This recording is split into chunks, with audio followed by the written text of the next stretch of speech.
Thank you, everyone, for joining us this evening for our discussion on the New England Primer. I wanted to start by thanking Connecticut Humanities for helping support our current exhibition and associated programs such as tonight's. I'm Cecily Dyer, Special Collections Librarian at Pequot Library and curator of Alphabet's Bedtime Stories and Cautionary Tales, Children's Books and the Shaping of American Identity. I am honored to be joined by Dr. Kyle Roberts and Laura Wasowicz. I had the pleasure of hearing them speak about the New England Primer last year, and their presentation added so much to my understanding of Pequot Library's primers, I had to ask them to present in conjunction with this exhibition. I am delighted that they agreed. Dr. Kyle Roberts is the Executive Director of the Congregational Library and Archives in Boston. Before joining CLA in 2022, he was Associate Director of Library and Museum Programming for the American Philosophical Society Library and Museum in Philadelphia. He received his BA in American Studies from Williams College and his PhD in History from the University of Pennsylvania. Laura Wasowicz is Curator of Children's Literature at the American Antiquarian Society, a national research library and learned society in Worcester, Massachusetts, founded in 1812 by Revolutionary War patriot and printer Isaiah Thomas. Wasowicz assists researchers using the AAS Children's Literature Collection, acquires and catalogs new titles, and promotes the collection through articles and lectures. She received her BA in History from Rockford College, an MLS from the University of Chicago, and an MA in History from Clark University. And without further ado, I am going to pull up Kyle's presentation and turn the floor over to him. Great. Thanks so much. I was just commenting to Laura in the chat that I can't think of a better way of ending my workday than getting to spend some time with Laura and you. And I think Laura and I can say our new friends, Charlie and Cecily, who've been just really, I think, honored us by giving us a chance to talk about a topic near and dear to our hearts. So let's talk about the New England Primer. I think few texts have captivated our collective imaginations more than the Primer. Cecily, if you want to move to the next slide, that'd be great. No larger in size than the palm of our hand, the Primer served as a school book for generation upon generation of individuals learning to read. I think part of the New England Primer's success really came from its malleability and its adaptability. And so that's going to be kind of the theme of my talk today. This is no simple book. For readers, it is served as a textbook. It collapsed the previous discrete publications of a spelling book and an introductory reading text into a single publication. So it's a kind of one-stop shop for learning to read. As many as you probably know, it's a religious work. The Primer included typically a catechism, usually the Westminster Shorter Catechism, but sometimes others. It often had an image and story about the martyrdom of John Rogers, and it certainly had an assortment of prayers designed to instruct Protestant audiences. But I also want us to remember that it was really more than just a children's book. Certainly many, many children read the Primer. But we must remember, in the 18th century at least, that the Primer was used by anyone who was learning to read. One of my favorite surviving copies is filled with manuscript cooking recipes, doing the sort of double duty as school book and cookbook for perhaps, a teenager or a young adult who's learning to read and cook at the same time. Now, my interest in the Primer dates back 20 years. Was it 20 years ago I went to grad school? I guess it was, to a seminar I took. It was a history of the book class, and we were encouraged to research any aspect of this field of book history that captured our interest. Well, for me, I was really captivated by the pictorial alphabet of the Primer. Now, scholars also have been, I'm not the first one to be captivated by this. Scholars have been really interested in thinking about the origins and the meanings of these rhymed couplets, right? You see them up on your screen. We have these images with these, these rhymes that go with them. In Adam's fall, we sinned all. The cat doth play and after slay. A dog will bite a thief at night. I feel like these couplets have sort of a timelessness to them. Now, we might not have been given a Primer when we were young kids, But I think they resonate, they feel like something that we've known because they've become sort of part of our culture. And that timelessness, I think, is part of their appeal. If I could have the next slide, Cecily. And I guess really what I want to think about is like the timelessness, though, of change. And maybe that's kind of ironic that something's timeless, but that change is also timeless or has a timelessness to it. What surprised me 20 years ago and continues to fascinate me is this timelessness of change. Truly popular books are rarely static. Because they're so beloved, popular books are open to change. They're republished, they're adapted, they're modified. Sometimes they mutate into new books. These happen accidentally. These happen on purpose. Printers' whims, readers' demands, and publishers' calculations all come to shape the publication of books over time. Now, maybe you're as fascinated as I was by the dust up over the newly edited versions of books by Roald Dahl and Agatha Christie.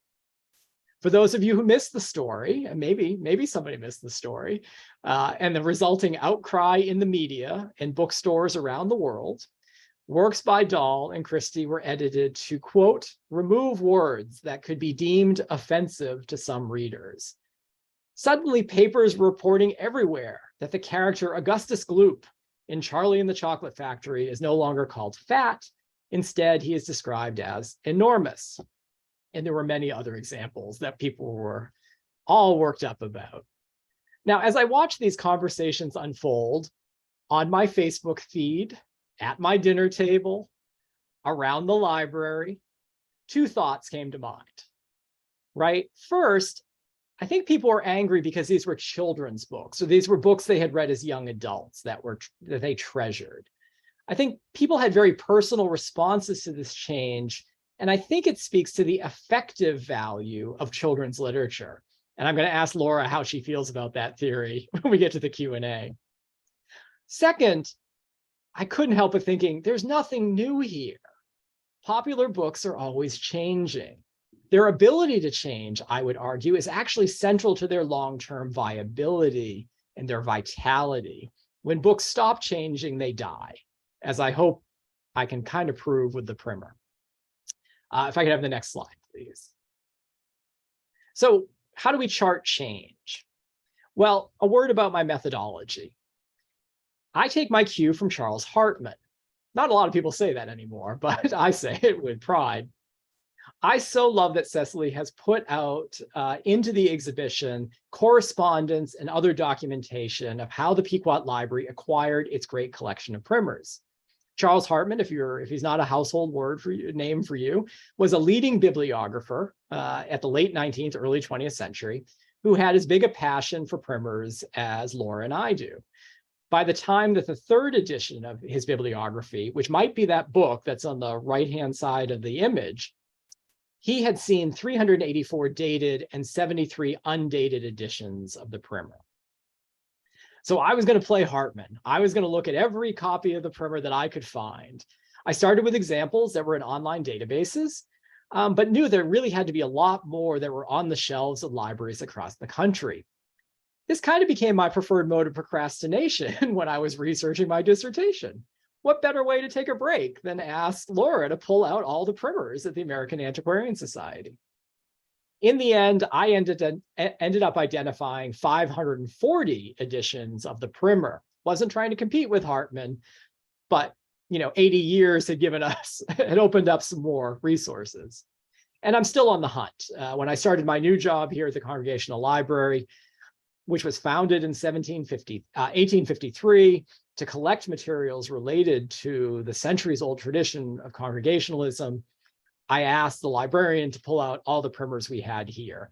And I was pretty excited about those too. I can't wait to get down to Southport to see the primers that you have at the Pequot Library, because I'm sure I'm going to be pretty excited about them too. So if you're going to chart change, you have to start somewhere. If I could have the next slide, please.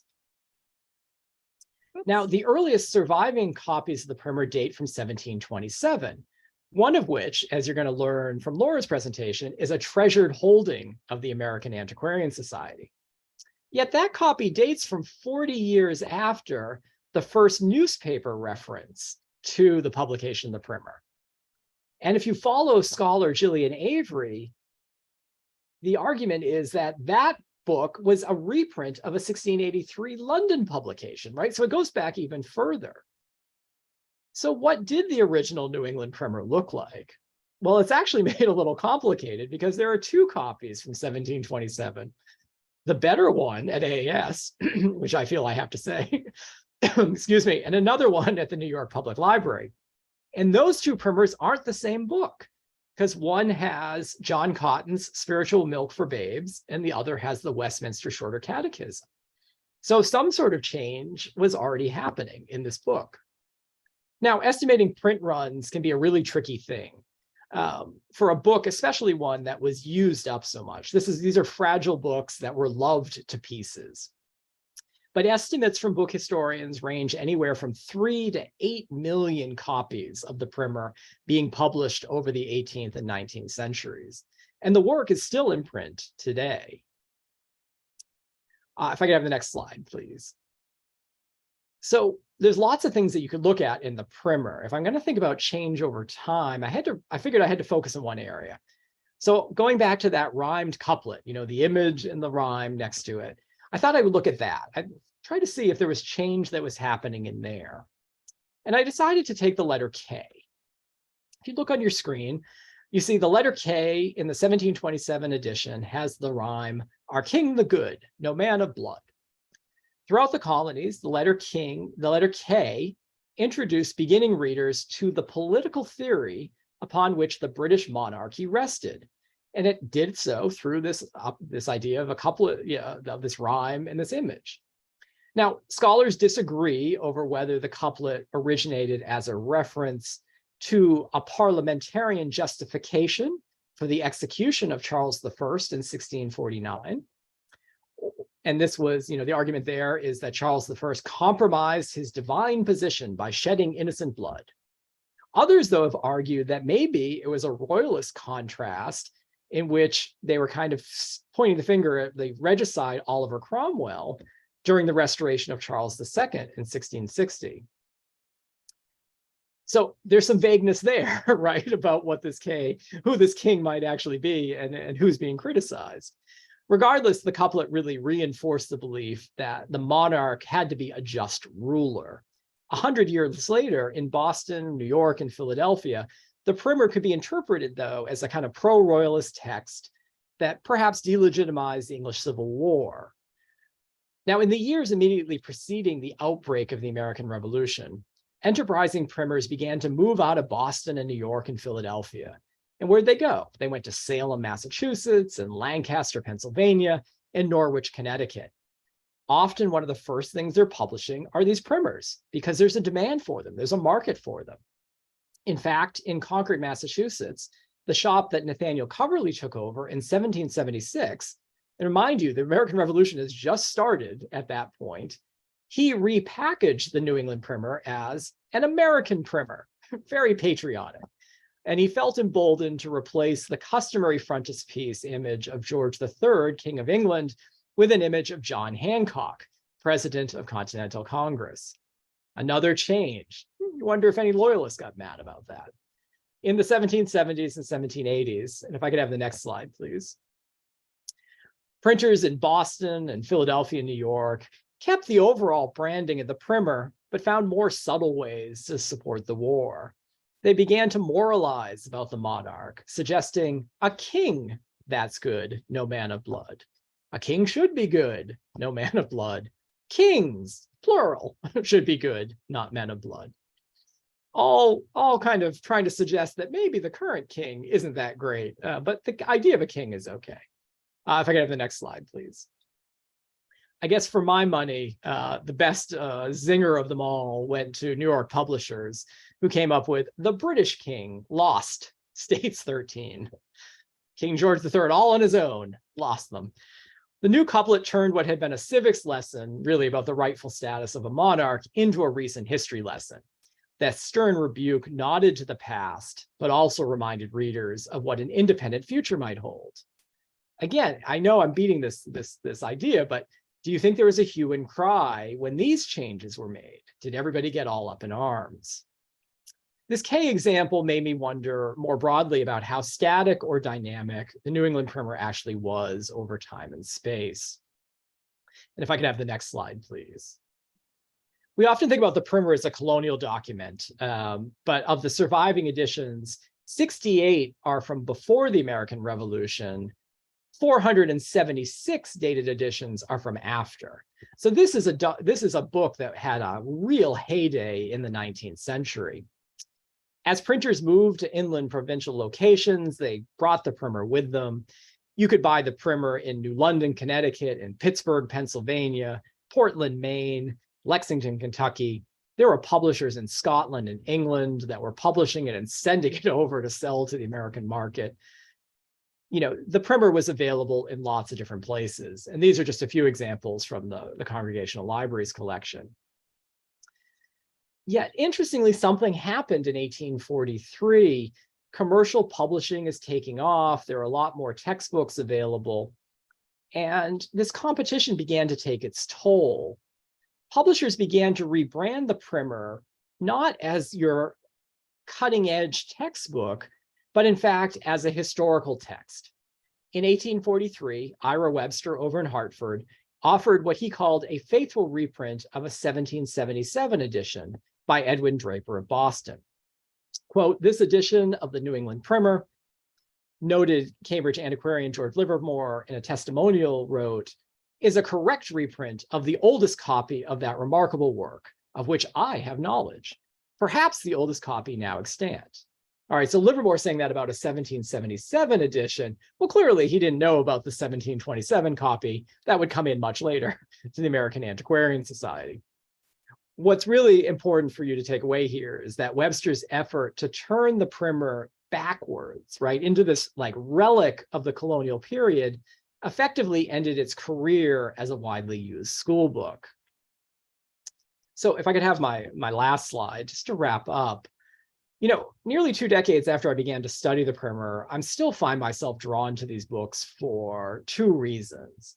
On the one hand, this book really is about the publishing history, the history of printing in America. It began its life as a reprint of an English text. It was printed in seaports, and as printers moved out of seaports, it was printed in the rural hinterland. During the American Revolution, it was reworked by printers. And then after the war, it became a national bestseller, thanks to the efforts of enterprising rural and urban publishers. As print runs expanded and alternatives emerged, the number of publishers began to shrink. And by the Civil War, the Primer had largely been eclipsed by more secular school books. Although it's worth pointing out that the book is still in print today. And you can see that the version in print, which I keep on my desk here because I'm such a dork, is in fact that 1777 edition. And my last point is that why the Primer is exciting is not only is it a history of printing, but it's also the history of American culture, but maybe not in the way that we would think. The Primer illustrates the way in which Americans use their book to adapt to changing political, economic, and social changes. The outbreak of the revolution forced people to rethink everything they held new and dear, and that's what they did. They rethought it. Going back, you know, was there a hue and cry? Did people get really upset? We don't know. We don't see a lot of evidence in the written record, but maybe they did. So that's all that I wanted to say. I've probably spoken longer than I should in my excitement about this. I would love to turn over back to Cecily and over to Laura to tell us more about this great publication. Thank you so much, Kyle. Laura, I will turn it over to you and bring up your presentation.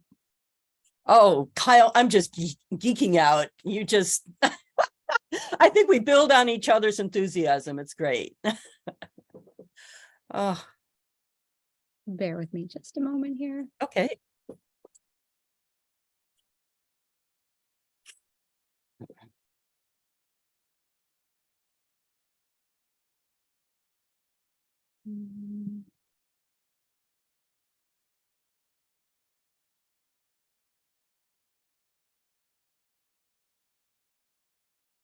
Thank you, Laura. Sure.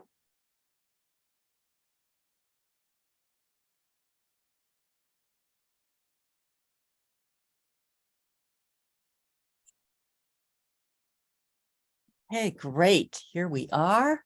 And I am going to talk about a brief life and afterlife of the New England Primer.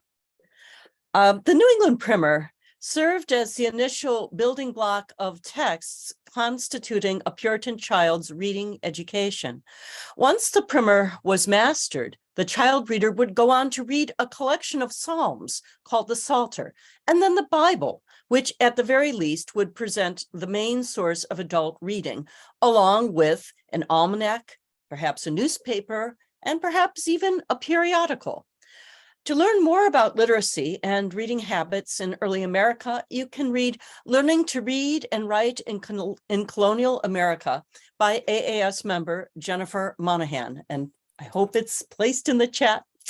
I sent the citations, but Jenny Monahan's book is really seminal in understanding the connections and the separations between the skills of reading and writing, constituting larger literacy in early America.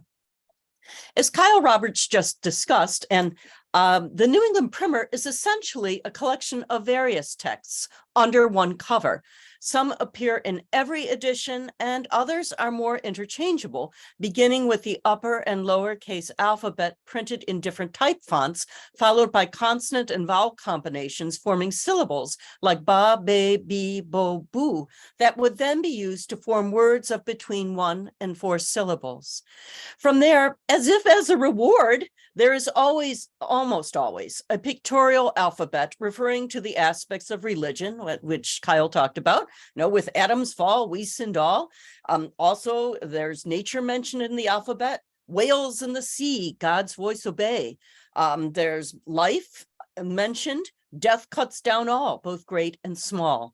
So this entertaining text is followed by various verses, including one depicting the English Protestant martyr, John Rogers, being burned at the stake during Catholic Queen Mary's reign, complete with gory woodcut, which remained a stock part of the New England Primer well into the 1800s. And if you get a copy of that Wall Builders edition of the New England Primer, you will find that woodcut represented with the poem. So beyond these initial pieces, like the New England Primer has indeed text that is less predictable, and as Kyle mentions, it's a more malleable text, and it's more interchangeable among editions, like the insertion of the Westminster Assembly's Shorter Catechism, or in the case of the American Antiquarian Society's copy from 1727, John Cotton's Spiritual Milk for Boston Babes. Like Kyle so rightly points out, these last pieces inserted into editions of the New England Primer are intended as devotional reading to be used over a reader's lifetime, regardless of age. And this is an important point. Literacy was regarded in the Puritan colonies of New England as a necessary tool to obtain religious education and lifelong spiritual enlightenment. The New England Primer was designed to be a compact, inexpensive book, generally square, bound in wooden boards or in a paper cover measuring between 3.5 and 4.5 inches tall. So like Kyle says, it's a small book that will fit in the palm of your hand very easily. The earliest price that I could find for a New England Primer was from an advertisement in a 1787 issue of the Pennsylvania Gazette for bookseller Young and McCullough, selling New England Primers for either 4 cents or 6 cents, depending on whether a copy was purchased singly, which would be itself more expensive, or in multiple copies of at least a dozen. Today, 4 and 6 cents would be worth respectively $1.28 and $1.92, $1.92, making it affordable, although it is highly possible and probable that 18th century copies were often likely bartered due to the lack of coinage in general in the 13 colonies and then the United States, and also the confusion that would be over the worth of provincial currency and foreign coins. So the currency was a big mishmash in the long 18th century. So barter would often, I think, be the likely way that one would purchase a New England primer. As Kyle Roberts also described, the publishing history of the New England primer is murky at best. The first edition of the primer, from what we would assume to be the 1680s or 1690s, remains elusive. The American Antiquarian Society copy is tied with the one held at New York Public Library as being the earliest known copy, both issued in 1727, seemingly leaving a lot of room for earlier copies to be found, but so far that has not happened. Why? Because these copies of the New England primer were literally used to shreds. So for your reference, the AAS digitized copy of our 1727 New England primer is freely available on our website and hopefully will be placed in the chat today. Next slide, please. Thank you. The AAS copy of the 1727 New England primer lacks the bottom third of the title page, but otherwise it is a typographical match for the copy with the 1727 imprint date held at New York Public Library. But both copies have their bibliographic trade-offs. While the New York Public Library copy has a complete title page to die for, it's great. But much of the text that follows within that copy, sadly, is mutilated. The AAS copy has an imperfect title page, as you can see, but the text is otherwise complete and legible. The main textual difference between the New York Public Library and the American Antiquarian Society copy is that the concluding text in the New York Public Library copy is the Westminster Assembly's Shorter Catechism, which would have been used by congregational churches at that time, while the final text in the American Antiquarian Society copy is John Cotton's Spiritual Milk for Boston Babes. And here, what follows are some of my favorite images from this 1727 copy held at the American Antiquarian Society. Next slide, please. Okay, here you see this page is printed with various alphabets, including a black letter uppercase, a black letter lowercase, and a lovely Roman type of great uppercase letters, followed by a syllabary starting with ab, eb, ib, ob, ub. The alphabets in the syllabary are features that one would indeed find printed on a single sheet of a hornbook. You know, that's a paddle with a one sheet of paper printed, covered by a sheet of horn, animal horn, hence hornbook. But the multi-page book in this case of the format of the primer allows for these rudimentary exercises to be expanded upon to include multi-syllable words, as in this page that follows of 2- and 3-syllable words. Next slide, please. With stark consistency, these words are arranged in alphabetical order: abusing, bewitching, confounded, drunkenness. And it's amazing that these words would have been concepts that would have an implied recognition by young learners. And that, to me, that's chilling as a modern reader. And I've been at it for over 35 years. And it's still, you know, it shows the cultural distance between the 17th, 18th centuries and the 21st century. Next slide, please. The pictorial rhyming alphabet that follows contains visually rich images like this one of time, portrayed as a man holding a scythe in one hand and an hourglass in the other, accompanied by the somber verse, "Time cuts down all, both great and small," summing up life's inherent precariousness. Next slide, please. Besides that pictorial alphabet, the most common visual feature of the New England primer across the 18th and 19th centuries is the aforementioned woodcut image of English religious dissident minister John Rogers being burned at the stake during the reign of Catholic Queen Mary. His wife and numerous children look on at this grisly scene. Although Rogers was quickly forgotten in England, his martyr's legacy held on in Puritan New England as an example of one Christian's resolute commitment to die for his religious beliefs. Various illustrations of this image and the accompanying poem would be gazed upon by American children well into the 1850s. So how do we get this magnificent artifact of early American literacy and religious culture?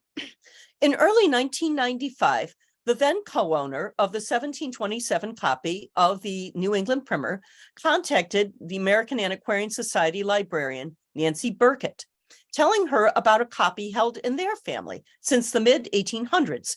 Their great-grandfather, Francis Henry Luddington, and his dates are 1836 to 1910, got the copy from a cousin who, according to an 1882 article in the St. Louis Globe-Democrat, found it about 25 years before, in about 1857, in an old house in Scituate, Plymouth County, Massachusetts, behind the wainscoting.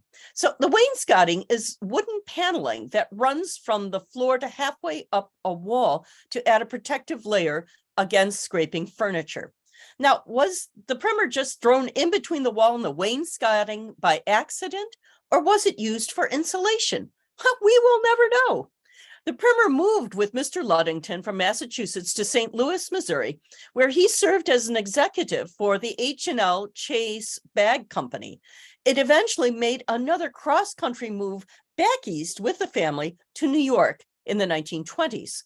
Subsequently, this co-owner sent his treasured family copy of the primer to Nancy Burkett on approval for purchase. The primer was purchased in early 1996, and to commemorate its arrival under our generous dome, AAS member and children's literature historian Jillian Avery, Kyle Roberts mentioned, wrote an essay for the American Antiquarian Society proceedings on the Anglo-American cultural printing history of the New England printer. And Marcus McCorrison, former director of the American Antiquarian Society, wrote a brief piece on the 1727 New England Primer acquisitions, published in that same issue of the proceedings. And I hope the links to the Avery and McCorrison articles are in the chat. They are really interesting reading. The copy has what is now a very faint inscription by a girl named Elizabeth. And I initially thought that the last name was Curry, but having read the 1882 newspaper article, the newspaper article transcribed the owner as Elizabeth Curtis, not Curry. So Elizabeth Curtis, her book. By the time the book came to the American Antiquarian Society, the phrase "her book" was no longer legible, but I did research in Ancestry.com and discovered several girls named Elizabeth Curtis living in Scituate, Massachusetts in the 1720s.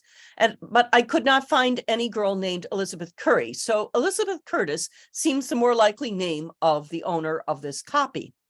Today, this early copy of the New England Primer is used by researchers to understand 17th century English Puritan biblical allusions and iconography, like the image you see before you, to examine how it was physically used, and to get a sense of child ownership of a primer as actual physical property.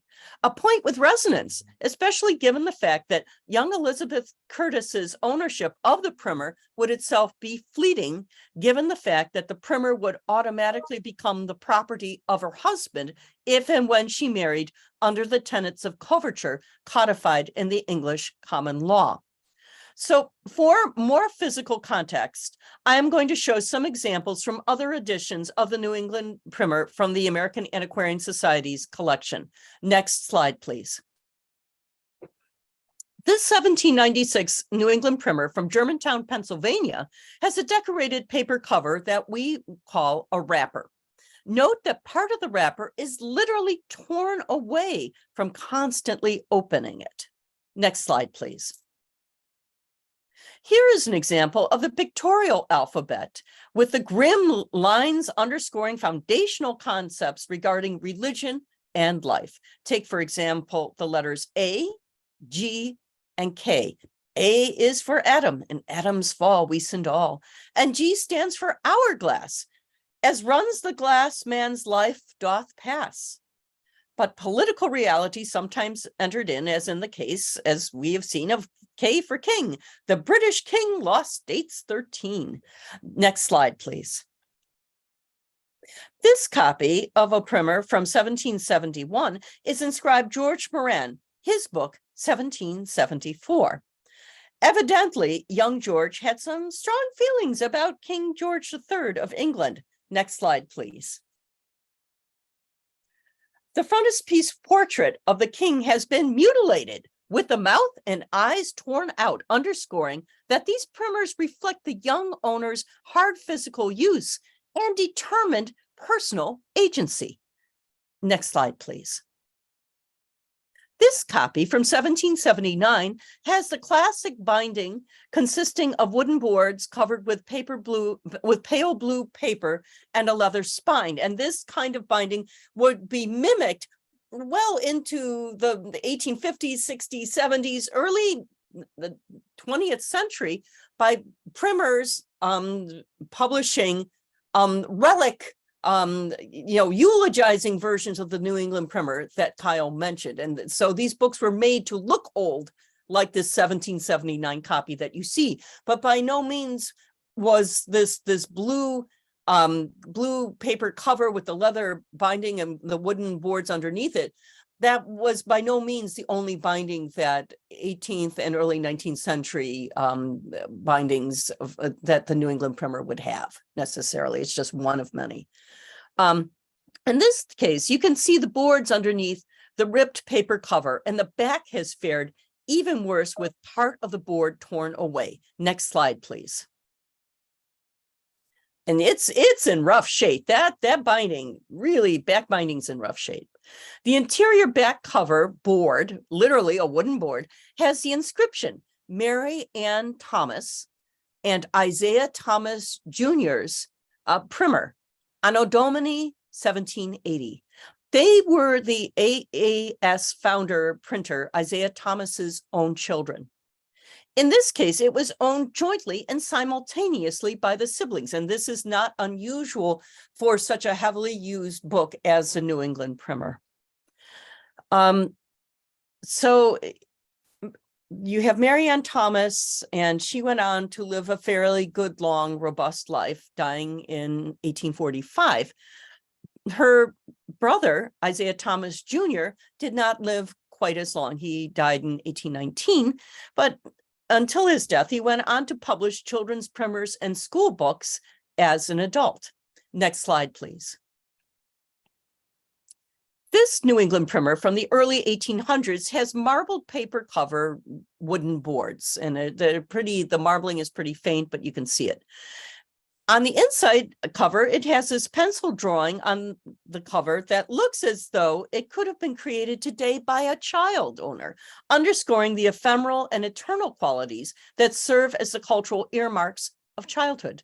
So the running thread between all these copies and the AAS copy of the 1727 New England primer is that at the very least, they were very well worn, essentially physical survivors from hard use by multiple owners over several generations. The New England primer continued to be issued into the second half of the 19th century by Protestant religious publishers like the Congregational Sabbath School and Publishing Society for use as a reading text for children attending the Sunday schools that dotted the American landscape at that time. However, by then, the New England primer was just one of many primers published in the increasingly pluralistic society of antebellum America that was not dominated by just one religious sect or ethnic group.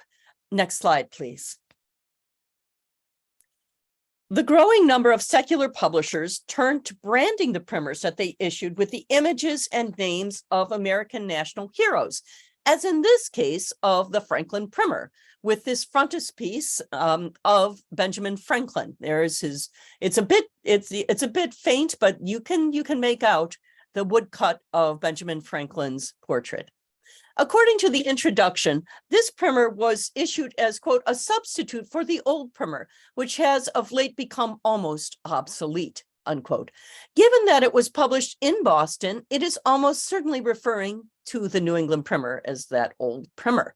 However, like the New England Primer, it too has a series of alphabets, a syllabary, and words of various syllables.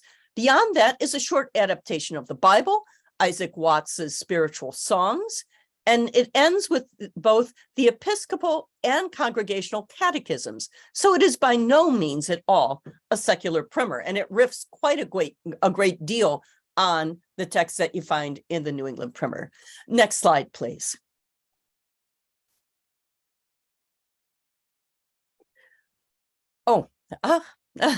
These at least nominally more American primers are fascinating because they reflect the changes in the young United States as they were actually happening. Take this example of the Western Primer, published in Columbus, Ohio, a place considered the Western frontier in 1849.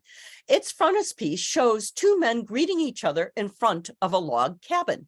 Now, despite the popularity of the log cabin image associated first with presidential candidate William Henry Harrison, images of log cabins appearing in American children's books are rare before Abraham Lincoln's death in 1865. Although the cabin that we see here is rugged, the sun rays beam down upon it as if blessing westward white settler expansion. Besides the customary alphabet and syllabary, the Western Primer also includes illustrated descriptions of both domestic and exotic animals. The stag and tiger appear on facing pages. But ironically, both the illustrated rhyming alphabet seen in the New England Primer and the image and poem about John Rogers' execution at the stake indeed make a reappearance in the Western Primer. Next slide, please. At about the same time, in the 1850s, picture book publishers like McLaughlin Brothers put their own spin on the primer with color visuals of scenes taken from everyday life, like this image you see here of a mother taking care of her baby alongside reading lessons consisting of one-syllable words set in large boldface type. This primer is appropriately titled the Home Primer, meant to engage the universal appeal of reading and learning in the comfort of one's own home, regardless of religious affiliation or birth country. Next slide. Its cover, you see here, of a boy and girl reading a book, invite its young readers to see themselves and their own current life situation in its pages, as opposed to reading about a late fallen martyr in a foreign land. At 6.5 inches tall, it resembles somewhat the picture book held in the little boy's hands in the image. Next slide, please.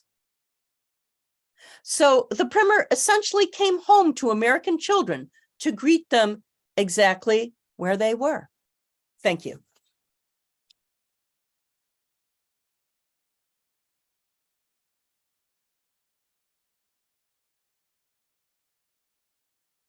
Thank you, Laura. Thank you. Learning so much about the primer. And now I will share a few images of our primers here at Pequot Library.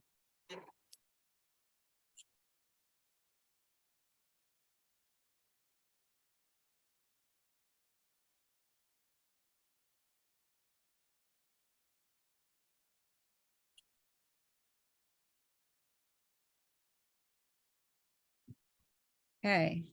So this is the image that Kyle shared earlier. This is a display in our Perkin Gallery right now. So Laura was talking a little bit more about provenance in her collection and how interesting that is to help understand the collections. It's something we're trying to understand here, and we're fortunate to know as much as we do about this collection.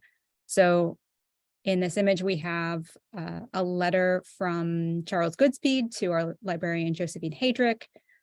This wonderful long descriptive list that he compiled, as well as the some of the correspondence from Hartman that Kyle was referencing, and Hartman's bibliography there. One of the details that I love about this too is that Goodspeed asked if Josephine wasn't interested in this collection, if she could return that very long, it's like 3 feet long, that list of primers. And so this is a little bit of the top of that list, as well as an image of Charles Goodspeed. Laura, you and I were speaking about him earlier. He is from up in your neck of the woods, and I believe he was Awesome. a Yes. AAS member. What can you Yes. tell us about him or his store?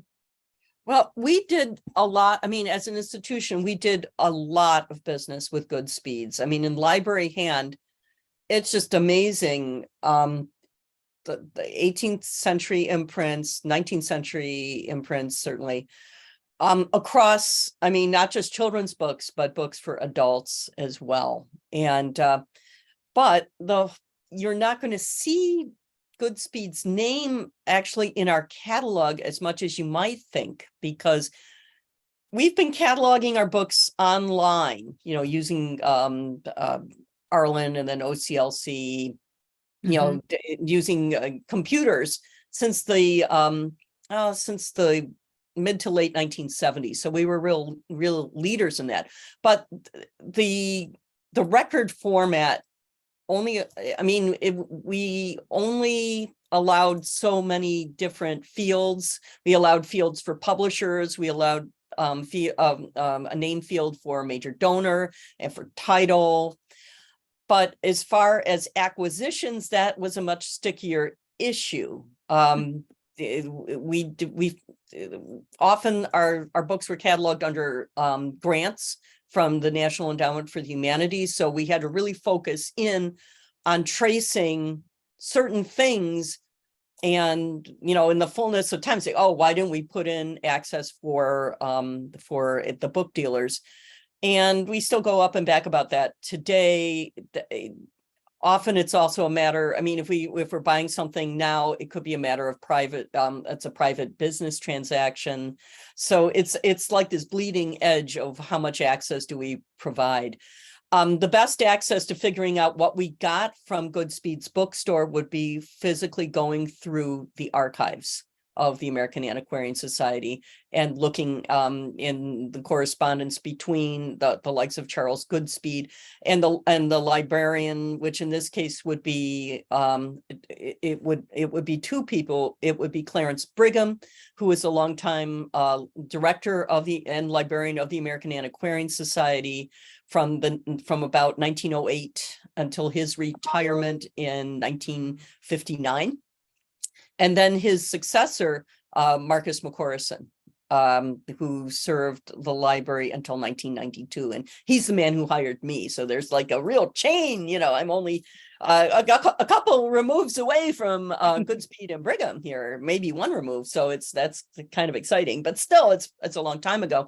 So you'd have to go through the archives under Marcus McCorrison and under Charles Goodspeed and under Goodspeed's bookstore to really flesh out what we got. And our acquisition records have gotten better and better, particularly since about the 1980s. I came to AAS in 1987, and there was the beginning of, there were still paper records, paper acquisition slips, and those weren't really done away with until we got the 1990, the 1727 New England Primer in 1995. And lo and behold, that was in between when we stopped keeping paper records as a sole record and doing online acquisition records. And it would talk about finding the acquisitions history of the New England Primer. It took me several years because some of the paper files had to really be interfiled with them in the main acquisitions file. So it's a whole, clerical thing going on there. And for a long time, those records were not quite as easy as they should have been to find. And it's just, when people retire, integration of files can take several years. So that's kind of a long-winded answer. Yes, you can find, but you might not get a whole picture. You're going to go through the archives, and you will probably also need to go through the proceedings of the American Antiquarian Society, which they would have, they would make mention of major donations and major acquisitions, but not necessarily all of the books that we got in either a donation or an acquisition. Goodspeed, I did sit next to Charles's son, George Goodspeed at Marcus McCorrison's retirement party in 1992. And I think he was about 100 years old at that time. And everybody was shocked that he would, being so elderly, but he came on his own power, and he was not a man of many words, but he was kind of stern looking like his father. And you did not idly talk to him. It was a real honor to be. I was seated next to George Goodspeed, and it was a real honor because he was a living piece of bibliographic history right there. So that's my take on it. I know that I've seen that handwriting, sometimes signed by Goodspeed, often not. So it's really sexy to find all of this handwritten notes from Charles Goodspeed, and identified as such in your wonderful library. I'm just salivating over it. Well, I want to look at another item that also gets us thinking a little bit about provenance. This is a New England primer, undated. Hartman put it in the first decade of the 19th century, and there's a lot to love here. There's this wonderful kind of patched together leather binding, the waste paper end papers there that a bookworm has kind of chewed through so that we can see that wood binding and the thread in the back. And there's this little classified ad with the wonders of the internet and newspapers.com. I was able to find this in the Boston Globe, and it's from 1904. So the same year that Goodspeed offered us this collection. I don't know if it's related, but Laura, we were also talking about how researchers today are looking at material culture and interested in bindings like this. Yes, and all the layers of use, by the bookworm and by a former owner that restitched the binding on the cover so that it wouldn't totally fall apart after probably generations of use. And then paste. I love that New England Primer want ad. Kyle, isn't that great? I mean, Goodspeed, it's quite possible that Goodspeed put an ad in the paper. And I know that Benny Tye, who was he was born in the 1890s, died in 1975, but he was a major bookman operating out of Worcester County. And he would go to barn sales and estate sales all over New England to find stuff. And he also put ads like this in trade papers like A.B. Bookman's Weekly to say, hey, I want old children's books. And at that point, there wasn't a whole lot of interest beyond a few collectors like Wilbur Macy Stone, like Dalte Welch, and institutions like the Pequot Library, Connecticut Historical Society, and the American Antiquarian Society. And I mean, I'm very happy that AAS was in on the ground floor with dealers and with their network of dealers to find these old children's books, because to assemble, especially, I looked it up, we have about 420 copies of the New England Primer. I mean, in actual copies, dating from 1727 and then right up to the early 20th century. And if we did not start collecting in the early 1900s, it would be impossible. No matter how much money you had, it would be impossible, I think, to assemble this kind of comprehensive collection. So yeah. What's worth throwing out there is how we do it today too. Yeah. And so this one came off eBay. If you go on abebooks or biblio.com, you can find copies there. Sometimes people know what they have, and sometimes they don't. other times they don't. Whether or not there's a large audience for it, I think raises. Sometimes when you're collecting, you'd rather have a smaller audience, so you're competing less. It does speak to the collecting market has really changed a great deal these days. Sure. Some places have a lot of money to buy new things. At the Congregational Library, we really depend on people to donate materials, and so we work with churches and individuals to look at the things that they have and try to, make the point that it's great if you have this and you should love it, but think about how it might be in context with other copies, how they can be in dialogue and how other people can then, fully enjoy having them. So if anybody wants to donate any primers, Laura's got enough. Yeah, happy.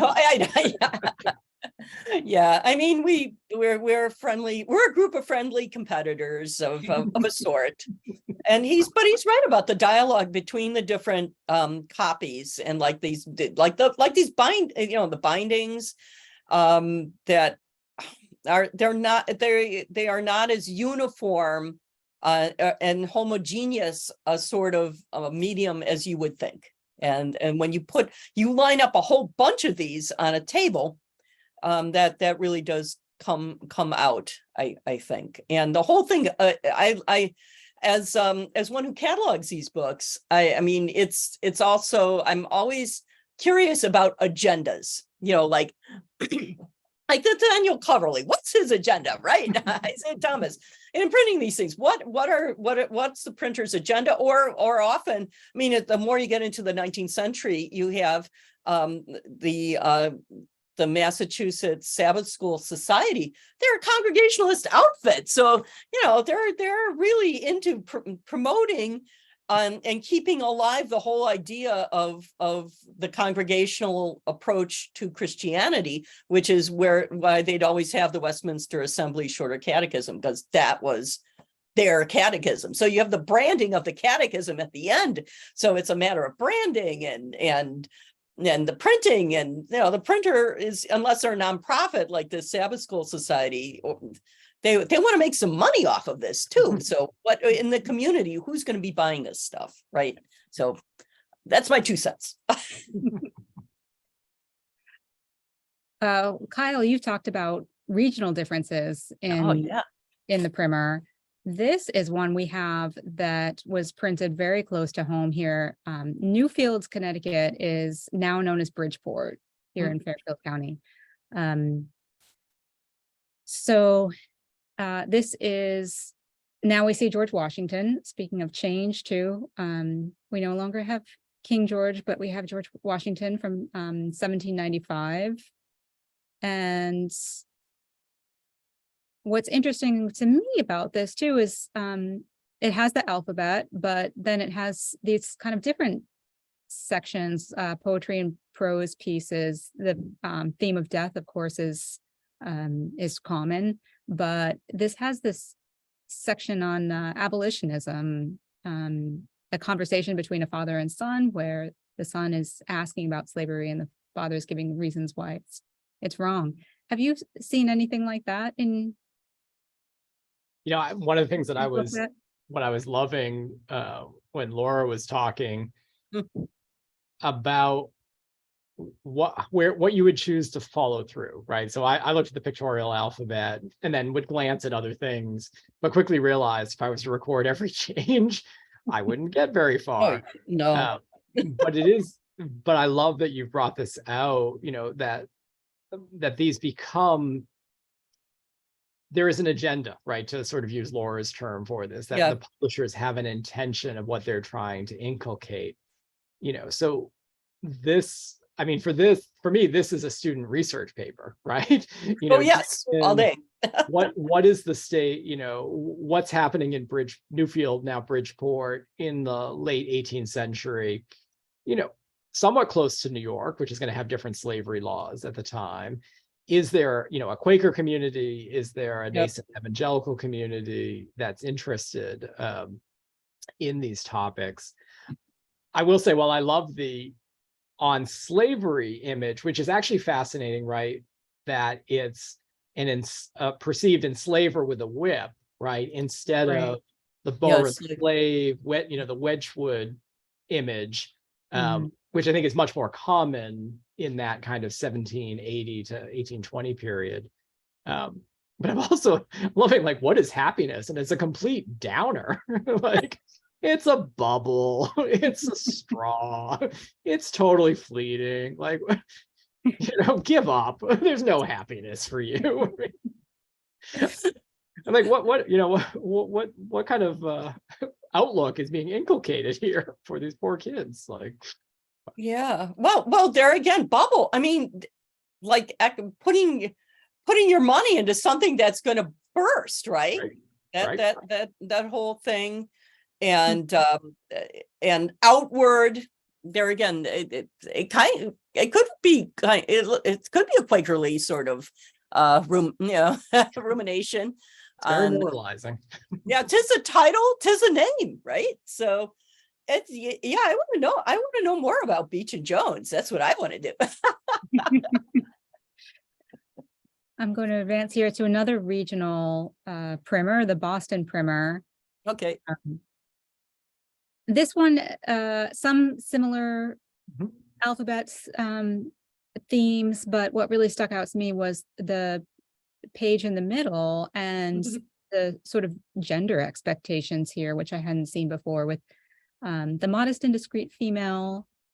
She speaketh not first in conversation, she giveth not her opinion unasked. Maybe this is another student research paper, but I wonder if you've seen these sort of gender roles. Wow. I mean, I have two reactions, and Laura can Yeah. test me on these. I mean, the first one is that this sort of a very old idea of the cult of true womanhood, this real focus, kind of expanded focus on what women's roles should be, is becoming much more prescriptive in the early 19th century, right? So we can think about all of these female academies are kind of coming up. So women are being given roles as the mothers of citizens and the wives of citizens and the sisters of citizens. But there's also this kind of backlash, right, to get women into very domesticated, to delimit where their place should be.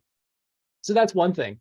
But I think the other thing is the maybe ungendered nature of the much earlier primers, and the really maybe radical nature of Puritanism, that everyone needs to be able to read the Bible. Now, asterisk, right? Everyone. Does that extend to enslaved Africans? Bigger debate there. Yeah. But indigenous peoples, Eliot's Bible in the 17th century, there are these efforts, a really sort of radical effort that's very different than what's going to happen in English society, that of the importance of being able to read. And so in some ways, I would love to see it, and maybe this is a separate a program of thinking about when does the primer become gendered? When do we really see these as sort of explicit efforts made to say, this is boys' literature, this is girls' literature, this is how you should act. Right. Laura's seen a lot more than I have, so she Yeah, I mean, seeing at the same time, the books of play for children, they're becoming very popular. The 18 teens, and that's prescriptive. Most of the people play are boys, and they stick in a couple images of girls, tossing rings, or playing Ring Around the Rosie or something. I mean, or playing maybe shuttlecock, maybe. So and there again, it is a very prescriptive thing. And I agree with Kyle about this seemingly radical nature of the earlier primers, because you don't really see gender prescribed one way or the other. I mean, the images, the biggest female image could be of John Rogers' wife watching him being burned at the stake with all the kids gathered around her. There might be a queen or Cora, right? I mean, Cora, is it Cora? I mean, who doesn't, things don't end up well for this queen, or is it? I don't know. Well, no. So Queen Esther sues. Queen Esther, yeah. She saves the Jews in doing that. Yeah. Young pious Ruth left all for truth. So in fact, you have these sort of positive exemplars. there's still a gendered component there. I mean, I'm not going to say that the 17th century was a, let's level the playing field. There's still expectations, but much less heavy-handed, I think, than what you're seeing here. Than what it is, because I think, yeah, because you're fomenting education for women. This is a major, instituting something outside of the home for women to learn.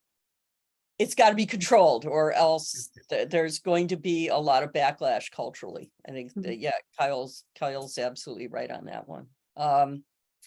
So it's, yeah, I mean, and I think for children, most the children who are represented now, Kyle, correct me here, but I mean, the idle fool is whipped at school. I think it's a little boy with the dunce cap on, right?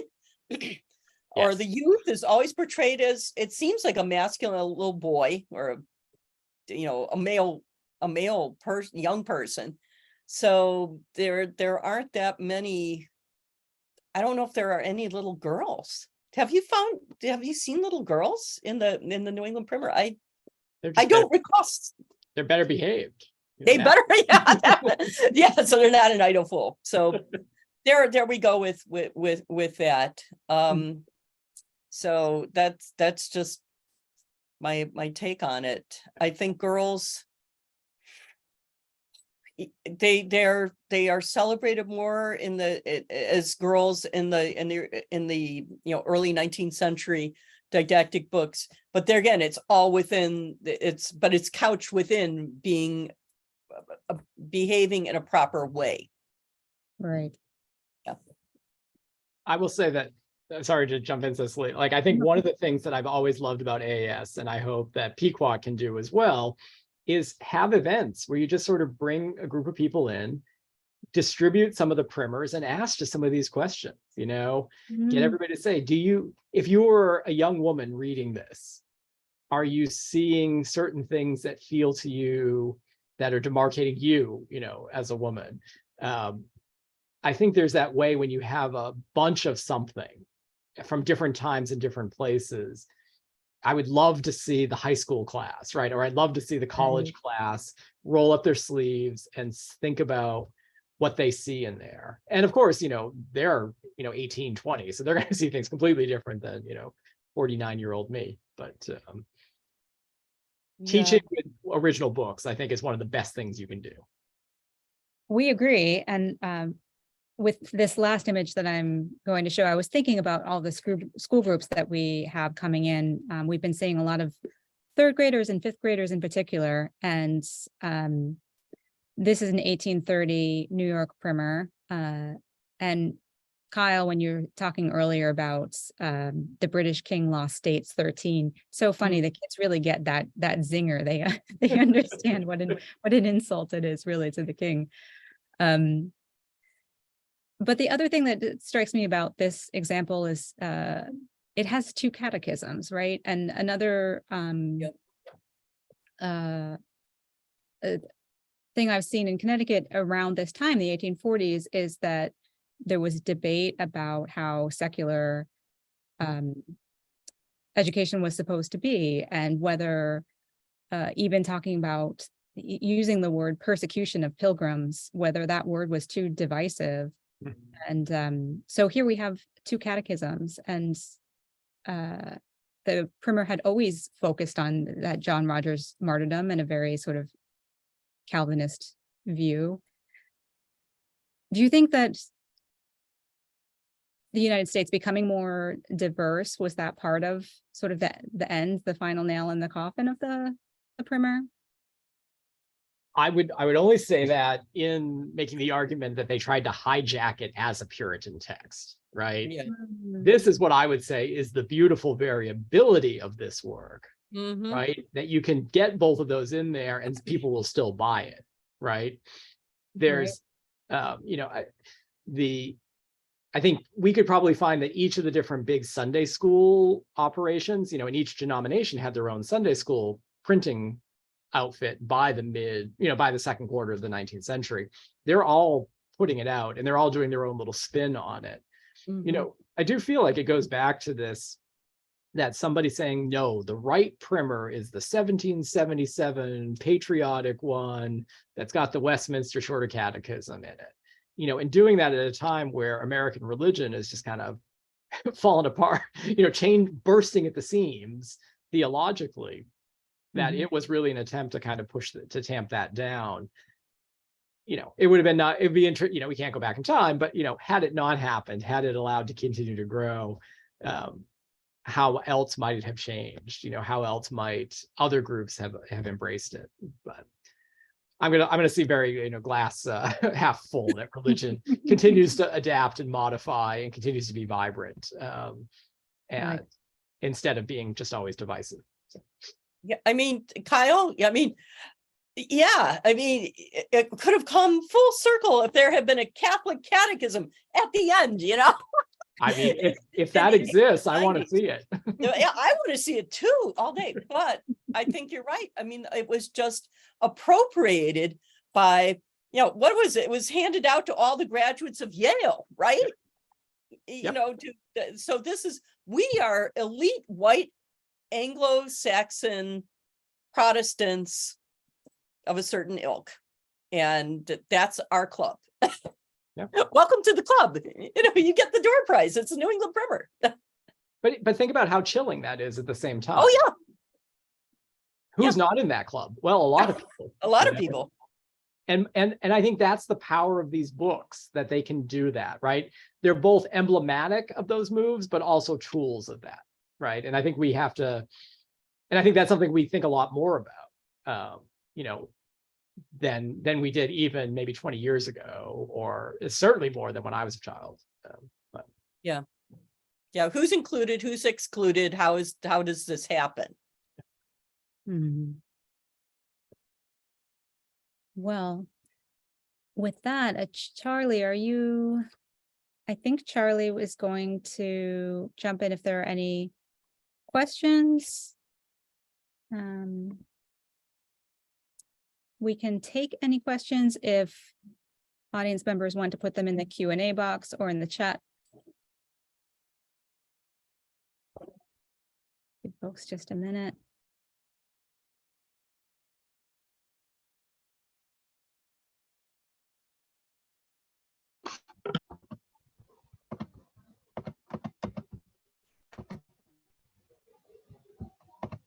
Hi all, yeah, so if we have any questions, please just put them in the Q&A box right under your Zoom and we can get started. All right, we already have some stuff coming in. All right, Peg asks, thank you, very interesting. How many does Pequot have in its collection? So Cecily, I think this is directed towards you. Oh, I should be prepared with that number. It's definitely more than what we bought from Goodspeed. We have some that are on display right now. We have a few more that are not on display, but that are here in Southport. I would say about 12 here on site, and then in our long-term deposit at the Beinecke, we have quite a few more, maybe about 20 more there at the moment. I hope my connection is not breaking up. It says it's unstable. Our earliest primer is at the Beinecke at the moment. It's a 1750 primer, but I would say in total maybe about 40 primers.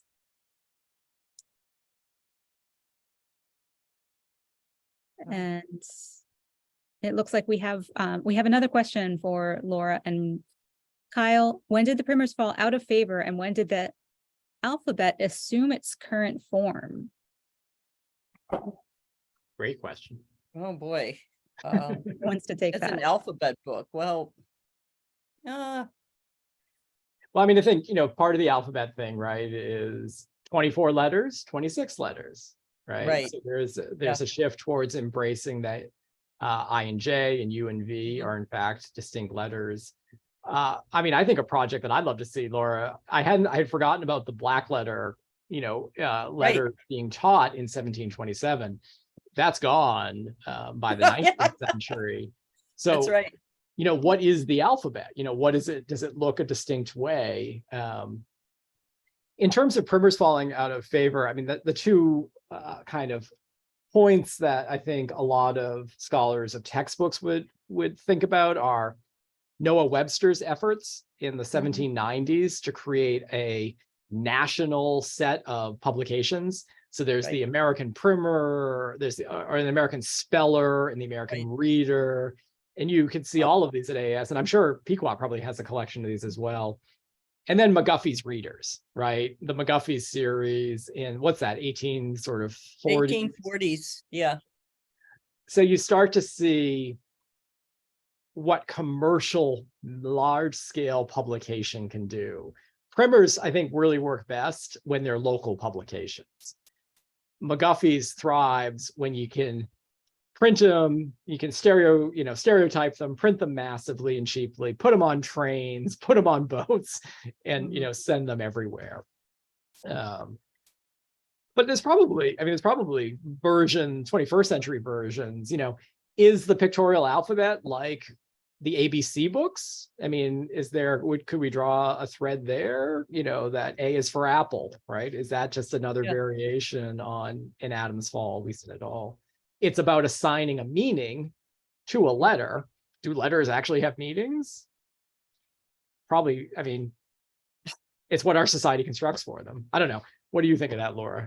Yeah, I mean, and really for a follow-up reading, Patricia Crane's book, The Story of A, and how organizing knowledge and our understanding of the world using the alphabet and how that evolved, particularly in the 19th century. It's a really good study. Great. On my end, I mean, alphabets, I mean, they were certainly by the late 18th, early 19th century, you were beginning to see alphabets on their own. Often couched in men of different nations. So, but they would be arranged, not always, but in many ways, many examples, they're arranged alphabetically. And that's how we, A is for African, and, T is for Turk. And so codifying the concept of the world through men, as opposed to women, of different ethnic and racial groups. So yeah, you definitely have that. But then, I think too, with the development of relief printing engravings that were really durable, that could be printed on along with set type on the same page, that was a real revolution for picture-filled books, if not picture books. So alphabets were just a wonderful vehicle to convey all these different types of pictures. So I think too, and they weren't necessarily tied to a pedagogical agenda.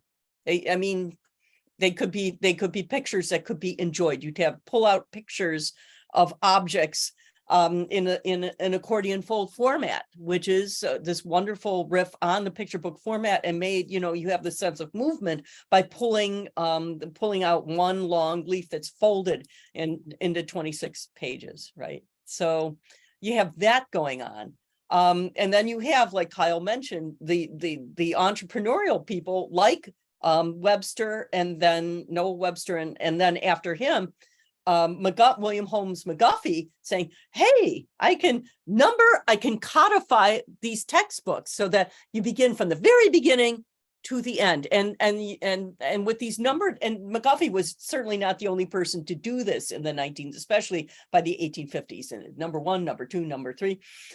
And it would be, and it got to the point where first reader, or reader number 1, or primer.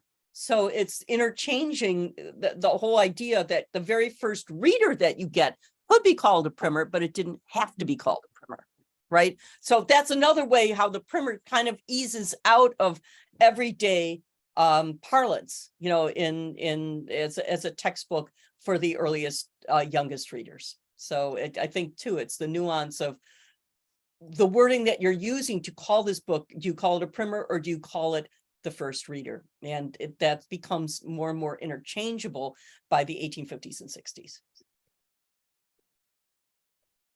And I'll add too, for those of you here in Southport, we have more alphabet books on display in our May room, including George Cruikshank's alphabet that, like Laura was mentioning. Human beings and making different alphabetical shapes, contortions. Contortions. A wonderful accordion alphabet book. Mhm. I think we have time for one more question from Lynn Van Winkle. The last picture I showed was a colored primer, and she asks, were the primers all in black and white? I know children colored some of them, right? Yeah, what can you but say I about mean, children, about color? yeah, basically, yes. I mean, in the old days, I mean, before about 1860, 1870, certainly. Yeah, things were printed black ink, generally white paper. And if you wanted it colored, it had to be hand colored by somebody. And there were women and children who did piecework in England and in what was to become the United States, using stencils that would cover everything except the part that was to be colored. So it would be hand done. And hand coloring is wide in range from being really beautifully done, close, all these different details, to being really big splotches, like a child would do with what we would now call a crayon. So hand coloring would really vary. Oftentimes the higher quality you think, is probably done under the direction of the publisher. And sometimes you have the advertisements on the back cover saying, if you wanted a copy of this book uncolored, it would be 10 cents. But if you wanted it colored, it would be like 18 or 20 cents, so the price would go up accordingly. And yeah. And then there were coloring books as we know of them were not really, they were called painting books, and they weren't really around, at least in the United States, much before the 1850s, 1860s. So it's a later development. But children, they're resourceful young people. They're going to amuse themselves. If they have like paint or a crayon, they would just color things in, like you saw, as you see so beautifully in that last example that you have. And I know when I catalog these things, I put in, if I'm pretty sure, I'll say hand colored by a former owner. And we do have a form heading that says hand colored illustration, so people can really pick that up. And there's a lot of interest now in using that to find books that were hand colored by former owners, to understand how owners physically interacted with their books. So I will get off my hobby horse. What about it? What do you think, Kyle? What do you think? That's a great hobby horse. I think one of the most exciting things of the last maybe 2 decades, as more and more of our old books are digitized and appear black and white and actually lose the color of the paper, right? So think about the color there. And as Laura was showing you, there's some wonderful colors in the papers, whether they're these sort of wallpapers or this kind of blue, or the color of the paper itself they could get. Right. In response to that homogenization, we just spend a lot more time thinking about the unique qualities of the ones that survive. Yeah. And QR, quality control for coloring in digital and in digital projects is a big deal. And it's not perfect. It is not perfect. I can tell you. So that's why we need the original. I think we have to say the practice that we abhor the most, and I think I can say this for both you and I, Laura, and probably for you, Cecily, is the earlier practice of erasing things from books by dealers because they assumed that somebody wanted to buy a pristine book, right? That had no evidence of use in it whatsoever. And just how much that breaks my heart. It you know, breaks my because heart all day. Yeah. You're erasing the history of that book in doing Yeah. that.